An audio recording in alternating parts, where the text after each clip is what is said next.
Lukas pasal 9 ayat 1. Maka Yesus memanggil ke-12 murid-Nya, lalu memberikan tenaga dan kuasa kepada mereka untuk menguasai setan-setan dan untuk menyembuhkan penyakit-penyakit. Lukas pasal 9 ayat 2. Dan Ia mengutus mereka untuk memberitakan kerajaan Allah dan untuk menyembuhkan orang. Lukas pasal 9 ayat 3. Katanya kepada mereka, jangan membawa apa-apa dalam perjalanan, jangan membawa tongkat atau bekal, roti atau uang, atau 2 helai baju. Lukas pasal 9 ayat 4. Dan apabila kamu sudah diterima dalam suatu rumah, tinggallah di situ sampai kamu berangkat dari situ. Lukas pasal 9 ayat 5. Dan kalau ada orang yang tidak mau menerima kamu, keluarlah dari kota mereka dan kebaskanlah debunya dari kakimu sebagai peringatan terhadap mereka. Lukas pasal 9 ayat 6. Lalu pergilah mereka dan mereka mengelilingi segala desa sambil memberitakan Injil dan menyembuhkan orang sakit di segala tempat. Lukas pasal 9 ayat 7. Herodes, raja wilayah, mendengar segala yang terjadi itu dan ia pun merasa cemas, sebab ada orang yang mengatakan bahwa Yohanes telah bangkit dari antara orang mati. Lukas pasal 9 ayat 8. Ada lagi yang mengatakan bahwa Elia telah muncul kembali, dan ada pula yang mengatakan bahwa seorang dari nabi-nabi dahulu telah bangkit. Lukas pasal 9 ayat 9. Tetapi Herodes berkata, Yohanes telah kupenggal kepalanya. Siapa gerangan dia ini, yang kabarnya melakukan hal-hal demikian? Lalu ia berusaha supaya dapat bertemu dengan Yesus. Lukas pasal 9 ayat 10. Sekembalinya rasul-rasul itu menceritakan kepada Yesus apa yang telah mereka kerjakan. Lalu Yesus membawa mereka dan menyingkir ke sebuah kota yang bernama Betsaida, sehingga hanya mereka saja bersama Dia. Lukas pasal 9 ayat 11. Akan tetapi orang banyak mengetahuinya, lalu mengikuti Dia. Ia menerima mereka dan berkata-kata kepada mereka tentang kerajaan Allah dan Ia menyembuhkan orang-orang yang memerlukan penyembuhan. Lukas pasal 9 ayat 12. Pada waktu hari mulai malam datanglah ke-12 murid-Nya kepadanya dan berkata, suruhlah orang banyak itu pergi, supaya mereka pergi ke desa-desa dan kampung-kampung sekitar ini untuk mencari tempat penginapan dan makanan, karena di sini kita berada di tempat yang sunyi. Lukas pasal 9 ayat 13. Tetapi ia berkata kepada mereka, kamu harus memberi mereka makan. Mereka menjawab, yang ada pada kami tidak lebih daripada 5 roti dan 2 ikan. Kecuali kalau kami pergi membeli makanan untuk semua orang banyak ini. Lukas pasal 9 ayat 14. Sebab di situ ada kira-kira 5.000 orang laki-laki. Lalu ia berkata kepada murid-muridnya, suruhlah mereka duduk berkelompok-kelompok, kira-kira 50 orang sekelompok. Lukas pasal 9 ayat 15. Murid-murid melakukannya dan menyuruh semua orang banyak itu duduk. Lukas pasal 9 ayat 16. Dan setelah ia mengambil 5 roti dan 2 ikan itu, ia menengadah ke langit, mengucap berkat, lalu memecah-mecahkan roti itu dan memberikannya kepada murid-muridnya supaya dibagi-bagikannya kepada orang banyak. Lukas pasal 9 ayat 17. Dan mereka semuanya makan sampai kenyang. Kemudian dikumpulkan potongan-potongan roti yang sisa sebanyak 12 bakul. Lukas pasal 9 ayat 18. Pada suatu kali ketika Yesus berdoa seorang diri, datanglah murid-muridnya kepadanya. Lalu ia bertanya kepada mereka, kata orang banyak, "Siapakah aku ini?" Lukas pasal 9 ayat 19. Jawab mereka, "Yohanes Pembaptis, ada juga yang mengatakan, Elia, ada pula yang mengatakan, bahwa seorang dari nabi-nabi dahulu telah bangkit." Lukas pasal 9 ayat 20. Yesus bertanya kepada mereka, "Menurut kamu, siapakah aku ini?" Jawab Petrus, "Mesias dari Allah." Lukas pasal 9 ayat 21. Lalu Yesus melarang mereka dengan keras, supaya mereka jangan memberitahukan hal itu kepada siapapun. Lukas pasal 9 ayat 22. Dan Yesus berkata, "Anak manusia harus menanggung banyak penderitaan dan ditolak oleh tua-tua, imam-imam kepala dan ahli-ahli Taurat, lalu dibunuh dan dibangkitkan pada hari ketiga." Lukas pasal 9 ayat 23.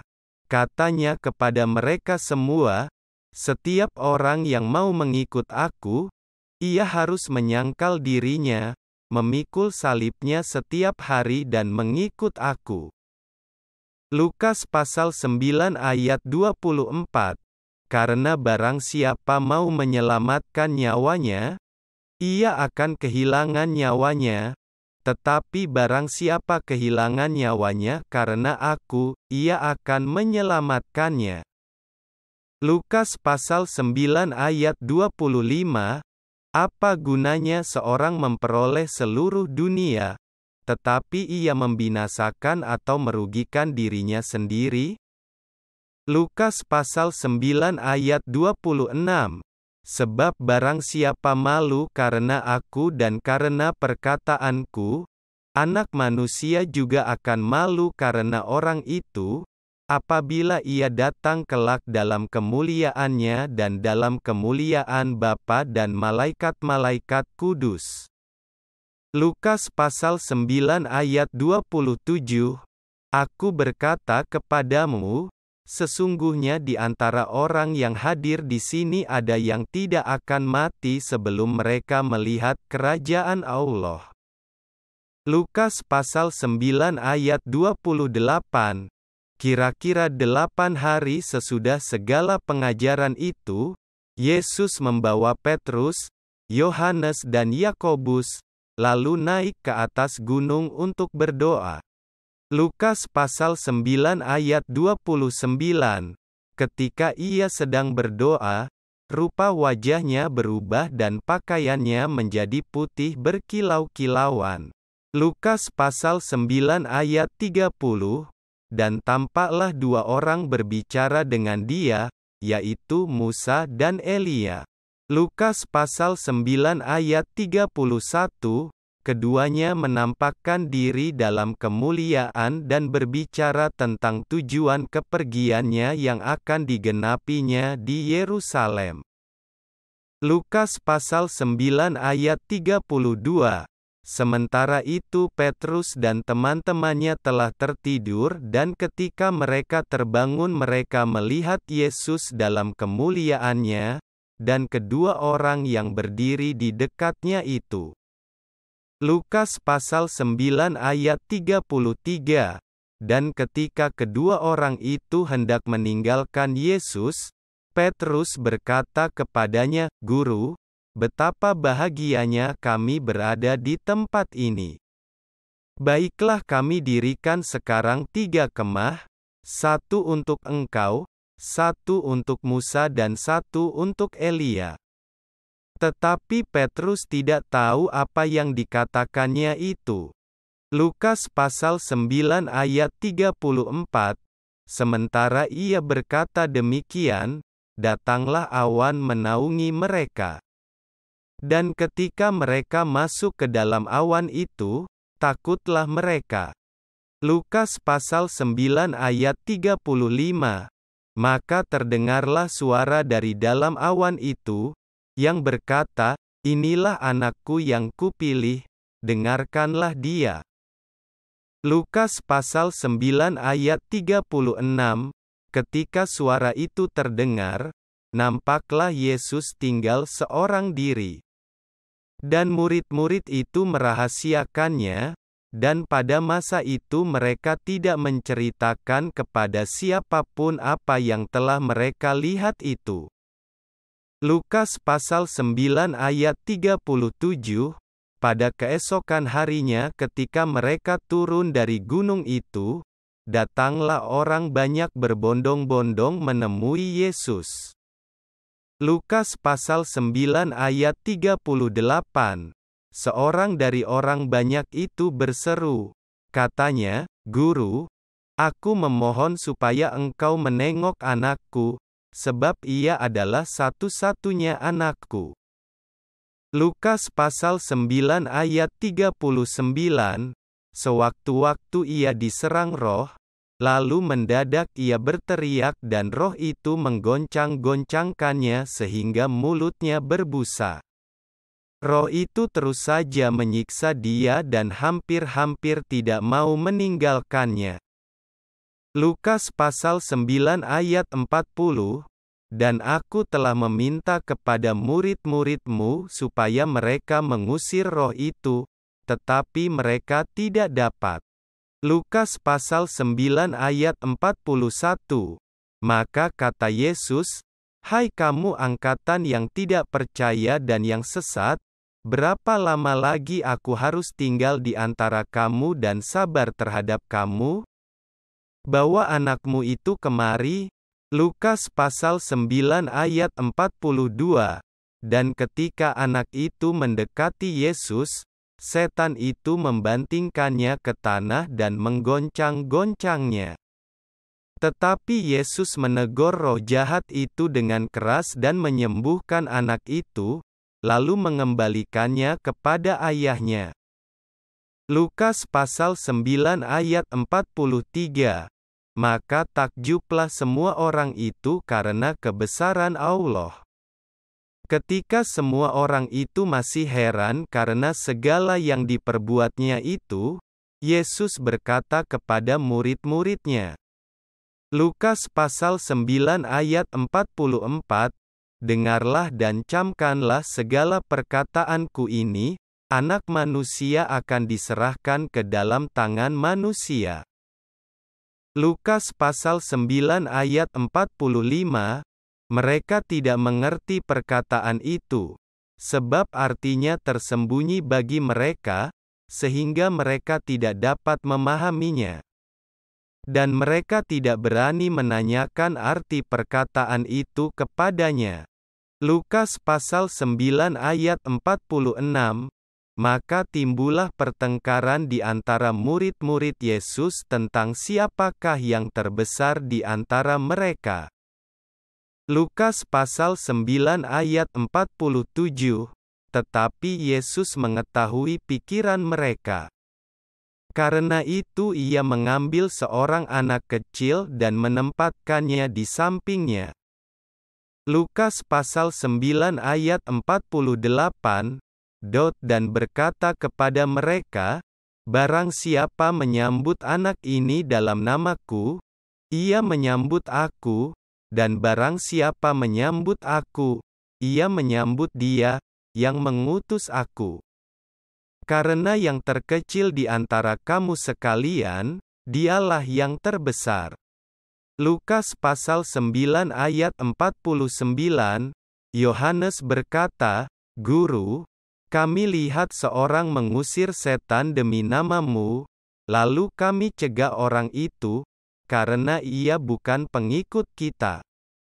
Lukas pasal 9 ayat 50, Yesus berkata kepadanya, "Jangan kamu cegah, sebab barang siapa tidak melawan kamu, ia ada di pihak kamu." Lukas pasal 9 ayat 51, ketika hampir genap waktunya Yesus diangkat ke sorga, ia mengarahkan pandangannya untuk pergi ke Yerusalem. Lukas pasal 9 ayat 52, dan ia mengirim beberapa utusan mendahului dia. Mereka itu pergi, lalu masuk ke suatu desa orang Samaria untuk mempersiapkan segala sesuatu baginya. Lukas pasal 9 ayat 53. Tetapi orang-orang Samaria itu tidak mau menerima dia, karena perjalanannya menuju Yerusalem. Lukas pasal 9 ayat 54. Ketika dua muridnya, yaitu Yakobus dan Yohanes, melihat hal itu, mereka berkata, "Tuhan, apakah Engkau mau supaya kami menyuruh api turun dari langit untuk membinasakan mereka?" Lukas pasal 9 ayat 55, akan tetapi ia berpaling dan menegur mereka. Lukas pasal 9 ayat 56, lalu mereka pergi ke desa yang lain. Lukas pasal 9 ayat 57, ketika Yesus dan murid-muridnya melanjutkan perjalanan mereka, berkatalah seorang di tengah jalan kepada Yesus, "Aku akan mengikut Engkau, kemana saja Engkau pergi." Lukas pasal 9 ayat 58, Yesus berkata kepadanya, "Serigala mempunyai liang dan burung mempunyai sarang, tetapi Anak Manusia tidak mempunyai tempat untuk meletakkan kepalanya." Lukas pasal 9 ayat 59, lalu ia berkata kepada seorang lain, "Ikutlah aku." Tetapi orang itu berkata, "Izinkanlah aku pergi dahulu menguburkan Bapakku." Lukas pasal 9 ayat 60. Tetapi Yesus berkata kepadanya, "Biarlah orang mati menguburkan orang mati, tetapi engkau, pergilah dan beritakanlah kerajaan Allah di mana-mana."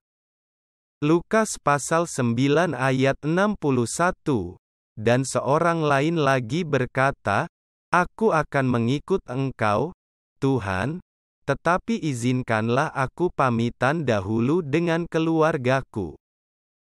Lukas pasal 9 ayat 62. Tetapi Yesus berkata, "Setiap orang yang siap untuk membajak tetapi menoleh ke belakang, tidak layak untuk kerajaan Allah."